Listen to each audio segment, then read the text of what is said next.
Bon, alors résoudre des expressions log, il s'agit de isoler le log. On va passer à l'exponentielle, puis par la suite, il faudra ne pas oublier d'aller valider que notre argument, avec le nombre qu'on a trouvé pour x, demeure positif parce que je ne peux pas avoir un argument négatif ici. Donc, je vous montre la stratégie. Donc, le moins log en base 6 de x plus 3, on va envoyer ça de ce côté-là. Donc, je vais me retrouver avec log en base 6 de x moins 2 plus le log en base 6 de x plus 3. Et ça, c'est égal à 1.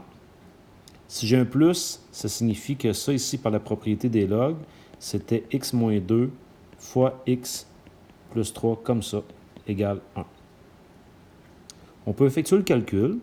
Ça veut dire que le log en base 6 de... Ça ici, ça fait x2 plus x moins 6. Ça, c'est égal à 1. On a isolé notre log, donc là, on passe à l'exponentielle. Il faut bien comprendre ce que ça signifie. Ça ici, ça signifie que quand je prends 6 et je le mets à la 1, ça me donne x2 plus x moins 6. Donc, j'ai une expression du deuxième degré. Donc, ce qu'on va faire, on va rendre ça égal à 0. Donc, ça fait x2 plus x moins 12 égale 0. Pourquoi je dis moins 12? C'est que j'ai fait ici moins 6, moins 6. Rendu ici, vous avez deux possibilités. Soit que vous tentez de factoriser ou vous utilisez la quadratique. En ce qui me concerne, moi, je vais factoriser. J'ai ma somme, mon produit. Ma somme, c'est 1 et mon produit, c'est moins 12. 4 moins 3, 4 fois moins 3.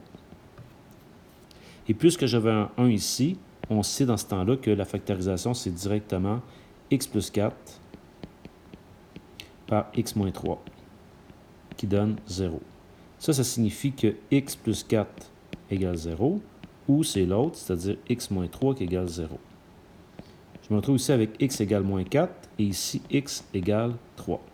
C'est là que je dois me poser la question, si je prends moins 4 et que je vais mettre ça là ou là, est-ce que c'est positif? Eh bien non. Lorsque je le mets ici, ça donne du négatif. Donc, cette valeur-là ici, on dira qu'elle est à rejeter. Et je fais la même validation avec 3. 3 moins 2, ça fait 1. 3 plus 3, ça fait 6. Donc, ma réponse, c'est x égale 3. Regardons avec le f. On va appliquer la même stratégie. Donc là, je vais avoir ln de x moins 6 moins ln de x plus 2 égale 2. Ça ici, ça signifie que j'ai ln de x moins 6 divisé par x plus 2, parce que c'est une soustraction de log, ça donne 2. Notre log est isolé, on passe à l'exponentielle. On se souvient que ln, c'est le log en base e. Donc ici, ça signifie que e à la 2 est égal à x moins 6 sur x plus 2. Là, je peux effectuer mon calcul. Donc, par exemple, moi, ce que je vous propose, on pourrait venir multiplier ici par x plus 2 de chaque côté. Puis là, je vais appliquer la distributivité. Alors, qu'est-ce que je vais obtenir comme valeur? Donc, quand je fais e au carré fois x, j'obtiens à peu près 7,39x. Vous pouvez le vérifier en même temps. E à la 2 fois 2, 14,78 égale. Et à notre droite, il nous reste quoi? Il nous reste x moins 6. Donc, moi, je vais faire moins x et je vais faire moins 14,78 de chaque côté. Je me retrouve avec 6,39x égale moins 20,78. On divise par 6,39 et j'ai que x égale environ moins 3,25. Et là, ce n'est pas tout.